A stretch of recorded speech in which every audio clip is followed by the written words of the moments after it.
segmen sebelumnya kita sudah berbicara cukup panjang mengenai optimisme, ya. Regardless ada forecast di 4,9%, kita masih optimis di 5%.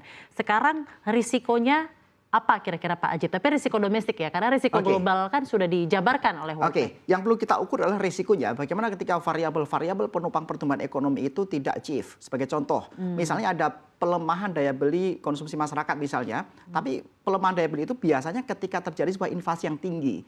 Jadi PR-nya adalah bagaimana kemudian kebijakan-kebijakan moneter Indonesia itu menjamin di dua hal. Satu, di stabilitas kurs nilai tukar rupiah. Yang kedua adalah berbicara masalah tingkat suku bunga acuan.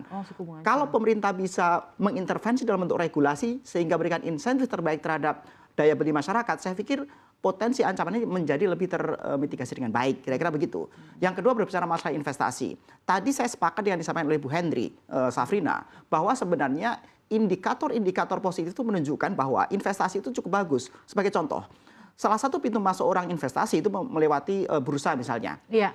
Kalau kita bandingkan, bahkan sebelum pandemi itu paling bursa itu kisaran transaksi harian cuma 4 sampai 5 triliun per hari. Tapi kalau kita lihat Safrina sekarang, itu nggak kurang dari 15 sampai 20 triliun per hari. Artinya bahwa Indonesia masih menjadi sebuah tempat yang seksi, menjadi sebuah tempat tujuan investasi yang sangat bagus. Ketika investasi terbuka dengan baik, kemudian ketika pemerintah bisa mendorong kebijakan moneter maupun fiskal, jadi pemerintah harus fokus nih. Misalnya fiskal, tadi berbicara masalah daya beli, Safrina. Jadi kunci adalah bagaimana kebijakan fiskal juga bisa menstimulus permintaan. Sebagai contoh, bagaimana bulan lalu pemerintah sudah mendorong PPN DTP misalnya ditanggung pemerintah, jadi transaksi untuk rumah sampai dengan 5 miliar, PPN-nya ditanggung pemerintah misalnya. Ini adalah sebuah contoh yang bagus bagaimana kebijakan fiskal itu bisa memberikan stimulus atas permintaan sehingga bagaimana daya beli masyarakat bisa terus terjaga dengan baik. Kira-kira demikian Safrina, dan kalau kita lihat dari semua indikator yang ada, kita melihat bahwa 5% di tahun 2025 pertumbuhan ekonominya masih achievable. Demikian masih Safrina. achievable. Baik, luar biasa Mas Ajib. Kita ke Bu Henry. Bu Henry, singkat saja, risiko domestik apa yang perlu diantisipasi dan bagaimana memitigasinya jika kita ingin tetap mencapai 5% di tahun ini?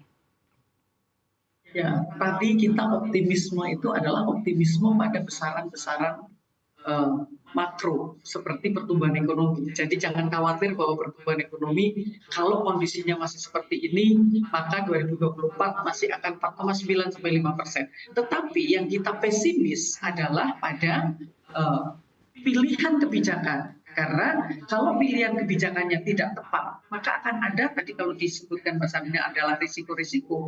Tadi misalnya tentang saat ini, inflasi memang terjaga, tetapi itu inflasi umum. Kalau kita melihat inflasi yang itu ada di keranjangnya kelompok menengah bawah, ini mereka menghadapi inflasi yang jauh lebih besar karena keranjang mereka itu hampir 70% adalah untuk makanan. Sementara inflasi makanan itu tinggi. Nah, sehingga itu mungkin yang harus menjadi perhatian dari pemerintah, dan itu bukan hanya dengan BLT ya. Karena sekarang ini semestinya ada cara-cara lain untuk kita bisa menjaga agar konsumsi itu terutama kelompok bawah itu terjaga, dan kelompok atas itu juga masih tetap mau spending. Kalau risikonya memang bisa terukur, intinya ini akan damai, tidak ada hal-hal yang sifatnya itu adalah memaksa untuk tidak berkonsumsi. Karena kenapa? Karena kelompok menengah atas itu jumlah konsumsi mereka itu di atas 70%. Nah, kelompok bawah ini sangat kecil. Makanya dua-duanya itu harus ada. Kemudian juga investasi, kekhawatiran yang lain nanti bisa kita diskusikan tentang investasi untuk size, untuk sektor, dan sebagainya.